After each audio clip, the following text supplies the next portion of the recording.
This is 5 Minute Feng Shui, episode 71, Feng Shui for Beginners. Welcome to the 5 Minute Feng Shui podcast, where each week I talk about how to move energy and make money. You'll learn how to create a prosperous home and an abundant life using classical Chinese Feng Shui. I'm your host, Katie Weber, publisher of the Red Lotus Letter, Feng Shui Easing for Wealth. Each week, I'll cover Feng Shui topics that can help you improve your life, share inspiring stories, and always end with 3 easy-to-implement Feng Shui tips that you can put to work right away, and usually in about 5 minutes. Now let's get started on the 5 minutes that could change your life.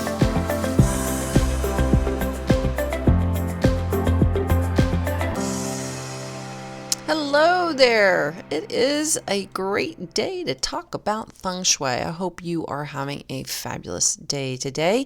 Thanks for being with me. I'm so glad to talk to you this week and every week. I've got a great topic for you today, and that is Feng Shui for beginners. Now, I know that there are a lot of people who probably are going, I know all about this stuff, and I really don't need that. I don't need to start all over. But you know what I find is that a lot of times if I go back and review something I thought I knew, I just learn it at a deeper level. Or maybe I hear something I hadn't heard before. And so I think it's always helpful to kind of go back over what we think we know. But I also believe that, if you're just getting started in Feng Shui, this is a really great way to just get those basic elements about it. So let's just dive on in and start talking about when you are getting started in Feng Shui and really understanding it from a beginner's level. So when you get started in Feng Shui, it can present you with a lot of terms and information that seem confusing, and it can be overwhelming for beginners or anyone trying to understand or undertake applying Feng Shui to their home. So, take it slowly, and going step by step is the best way to understand it and to get it right, and more importantly is to see results like greater opportunity, happier relationships, or feeling like you're unstuck and that life is flowing again. I find that for many people who write me, that's something that they feel like is that they're stuck and that they're not going anywhere. And nobody likes that feeling. I certainly don't. Now, let's talk about the concept of Feng Shui. The basis of Feng Shui is that there's energy all around us with rivers of flowing energy moving throughout our homes. Now, when it's harmonious, this river flows smoothly, and so does life. The idea of energy flow, or qi, is based on the premise that the way our homes and offices are arranged can directly impact our health and our wealth and our relationships. But this arrangement also follows a particular pattern or map, and it's called the bagua. The bagua is an octagon. It covers 8 different compass directions, which correspond to the directions of a building or your home, for example. And each direction of that bagua, or each direction, northeast, southwest, etc., relates to an aspiration like wisdom, health, wealth, love, or income. These are called the 8 aspirations. Now, the directions of northeast, south, and west, or the aspirations, also relate to a number, 1 through 9, an element, water, wood, fire, earth, and metal, a shape, such as circle, an arc, a rectangle, or a triangle, or a person, such as the oldest son, the mother, or the father, and then again, a body part, like hands, mouth, legs, or abdomen. So it's layers. So it's an octagon, but it's layers of meaning for each direction. So when you look at each direction, there's so much more to it than just north. So the back wall helps us to understand really how each corner of our home affects our life, our health, and each person that lives in that home with you. Now, it's another important step in understanding Feng Shui is to recognize that really there's 2 basic styles, Western and classical Chinese. The Western style Feng Shui is commonly called black hat Feng Shui, and it, like the name says, is practiced mostly in the West, such as America or Europe. Now, this style of Feng Shui posits that the door or entrance to the home is always north, so that's whether it's the door to the bedroom or door to the front of the house. And the house is divided into 8 corners that correspond with the compass directions, but again, you always orient the entrance with the north. So that would make the left rear corner of the house the wealth corner, the right rear corner the southwest corner, and it would be the relationship corner, and the rear center is south, and so on.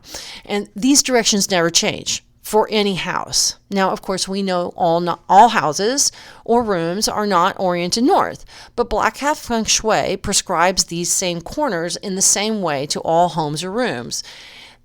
Despite this, Black Hat Feng Shui is really popular because it's easy to apply. We understand it. And I don't have to get out a compass or anything like that. It's very, very quick and easy to apply. The second style of Feng Shui is called classical Chinese Feng Shui. Now, this is a type of Feng Shui that's practiced in Asia, in countries like Singapore or Taiwan or cities like Hong Kong, and it relies on the use of actual compass directions to determine the type and quality of energy that enters a home. However, this style of Feng Shui relies on the use of a compass to assign the 8 directions or corners of a home or building. So no matter what style you practice, what's important though is that you have an accurate diagram of your home. This helps you to understand exactly where all the corners are.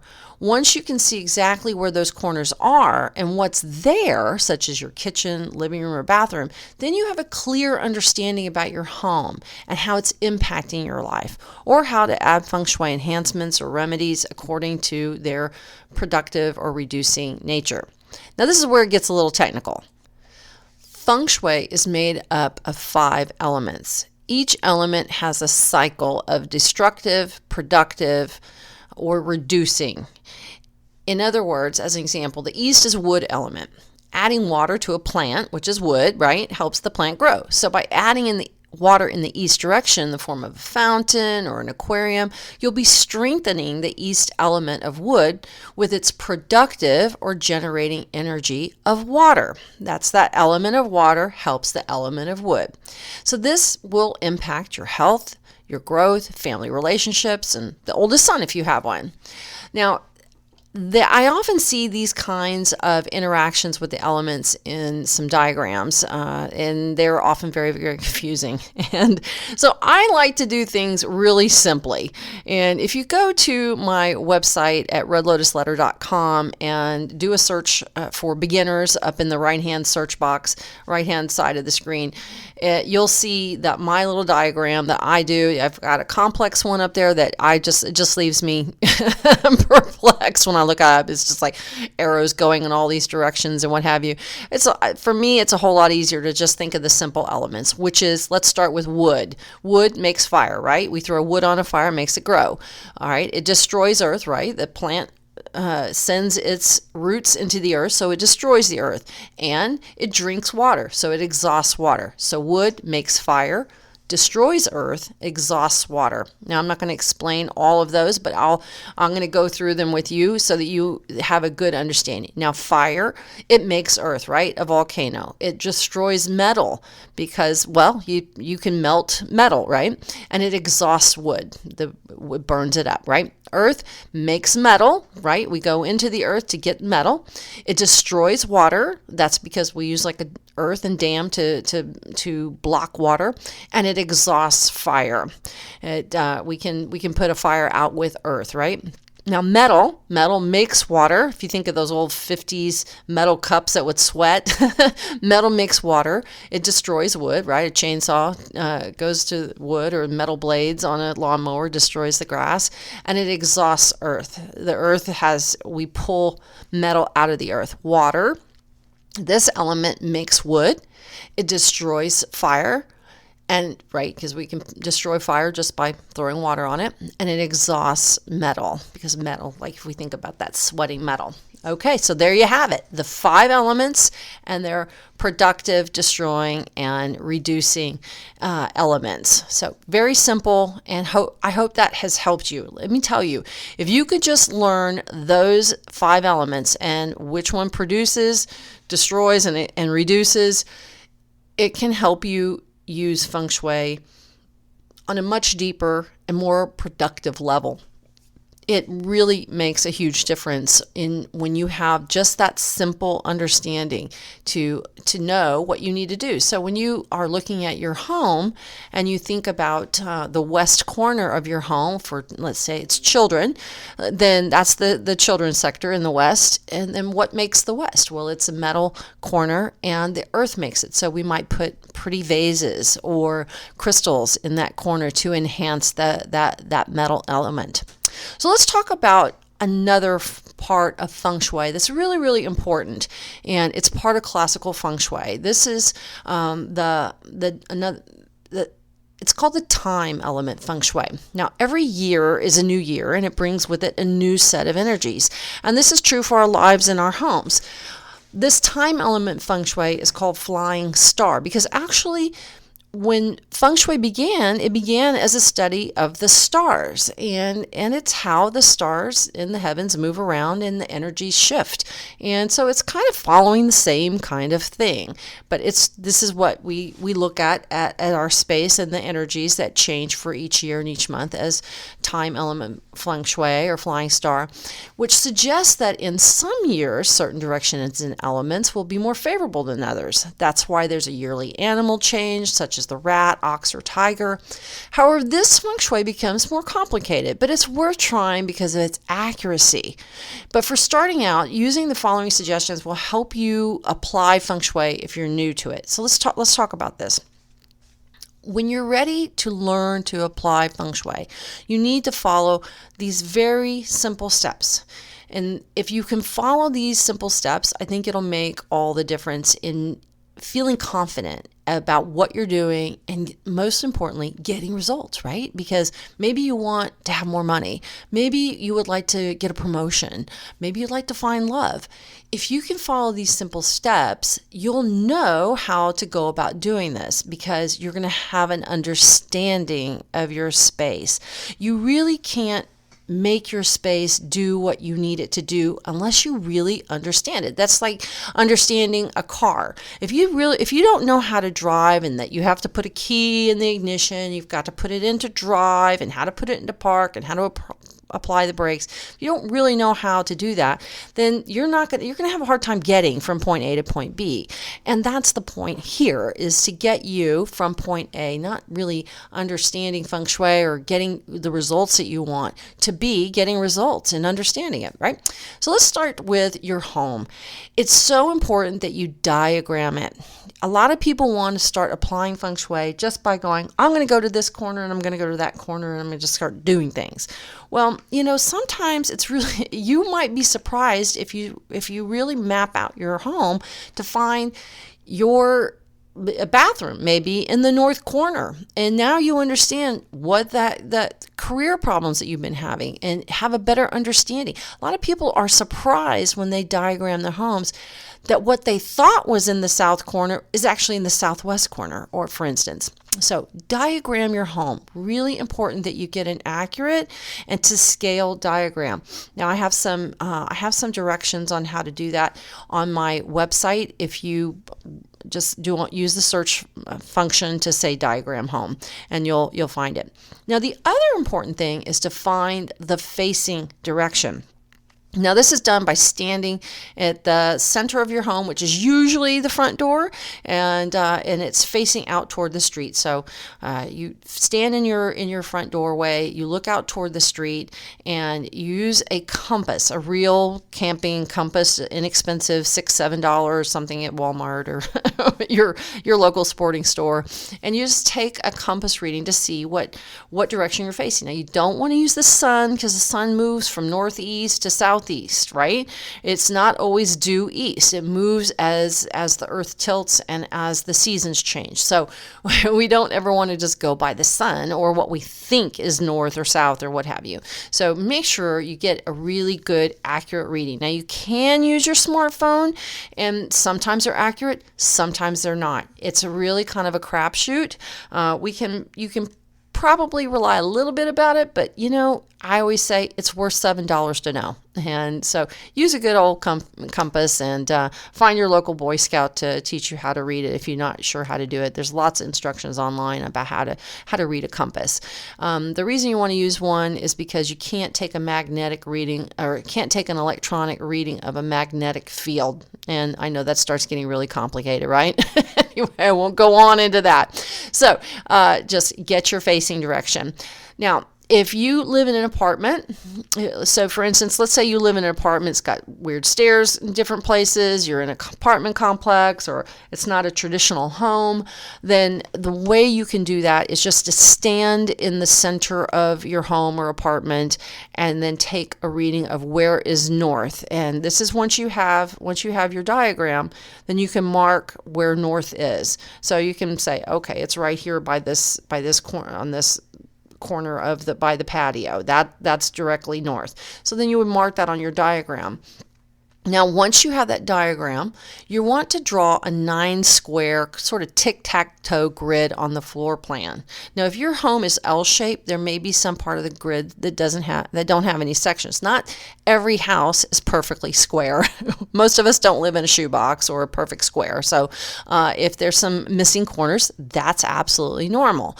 Now, if you need more information, you can, like I said, you can always look online at my website for information about diagramming your home.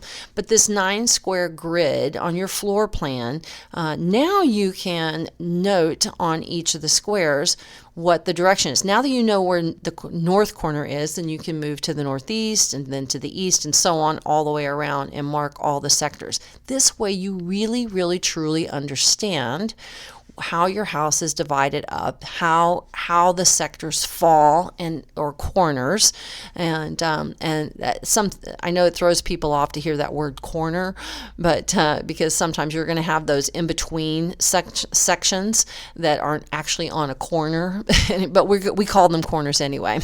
Anyway, but that 9-square grid is really going to be the key to showing you what falls where, so you really have a good understanding of exactly what's in your east corner, what's in your southwest corner, and so on.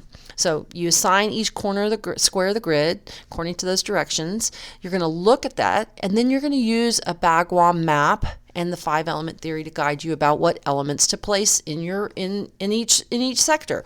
So if your living room is in the southwest, well, then your element is earth, and you might add harmonious colors like beige or yellow, or red. You'd add protective colors like red throw pillows in this sector. So see how that works? It really is a lot easier when you start looking at it, to me, in that way. It makes it much, much, much easier. Now, it's so important, though, that you follow good Feng Shui rules. So, for instance, it's never a good idea to activate or enhance bathrooms. So that means don't dress up your bathrooms, according to productive elements. You always want to use reducing elements. And you also never want to use plants or water in the bedroom. These are Feng Shui no-nos. So even if your bedroom is in the east, if you want to add some blue colors in there, I think that's a great way to sort of activate it, but not make it too active. And if you have if you have a bedroom that's in the south, for instance, I wouldn't paint the bedroom red. It's too active. So something that is going to reduce that fire energy of the south, like beige, because it's an earth color, that would be perfect in a bedroom. Typically in bathrooms, we're going to want to use exhausting elements to decorate. So that would mean, like in the west bathroom, it's metal. We would use blue colors. So see how that works in Feng Shui? It's really a lot simpler than it seems like when you start having to do the drawing and the compass. But once you get it down on paper and you start seeing it actually on paper versus just trying to look at it in your home, to me, that's where it gets confusing, because you're just not really sure that that's the north corner or that's the south corner. And when you have it on a diagram, it just really opens it up and helps you kind of make sense of your floor plan and see, oh my gosh, I had no idea the laundry room was in the southwest sector, and I've been having so many problems with my relationships. You might start to see that the house, the way you thought it was arranged, is very, very different than what you thought. So that's why it's so important to do. All right, well, this has been a lot of fun for me to talk about Feng Shui for beginners. And as always, I want to leave you with 3 important tips, and that is, number 1, diagram your house. Make sure that you draw out your floor plan, and I've got instructions on how to do that on my website that will help you. Diagramming it is the key to unlocking it, really is. Number 2, find your facing direction, or just find out where the corners are. So if you're in an apartment or you're in a condo that's in a big building that's not a traditional home, something like that, you can always stand in the center and just find a north-south line, and then you can assign those corners once you understand where the directions are. Number 3 is notate those sectors. Be sure that you note and you write down all the sectors once you have that north-south line, or if you have a traditional home where you stand in the center. Now, if your door's off to one side, it's not in the center, you will take the reading from the door to the street and determine what direction that faces and assign that to the center sector of your home on the diagram. Because even if your door is, you always put the facing direction in the center, right in the middle, in that middle square. So once you do these 3 things, I think you will open up a whole new understanding of your home, how to use Feng Shui, how to activate your life and to make it everything that you want, and to get the best use out of Feng Shui. So if you haven't had good results with Feng Shui to date, it might be because you don't have a diagram or don't really understand where the corners are in your house, and this is going to nail that down. So thanks for listening today. It's been great talking to you. I hope you learned something interesting, and I hope you'll go out and try that and get a good diagram of your home. It'll make all the difference for you and all the difference in the results in your life. Take care, and I'll talk to you on the next episode of 5-Minute Feng Shui. Bye now. Thanks for listening to 5-Minute Feng Shui today. The Year of the Rat is coming, and I want to share with you where you can find money, love, and opportunity in 2020. And it's all in my annual Feng Shui forecast, the Success Pack.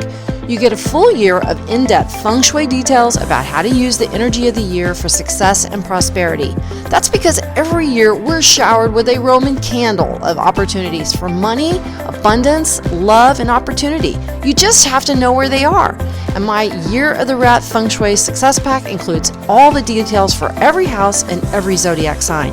You also get this year's lucky clothing, handbag, and wallet colors. So be sure to go to redlotusletter.com/rat for all the details on the Year of the Rat and how to make this year the year of your dreams.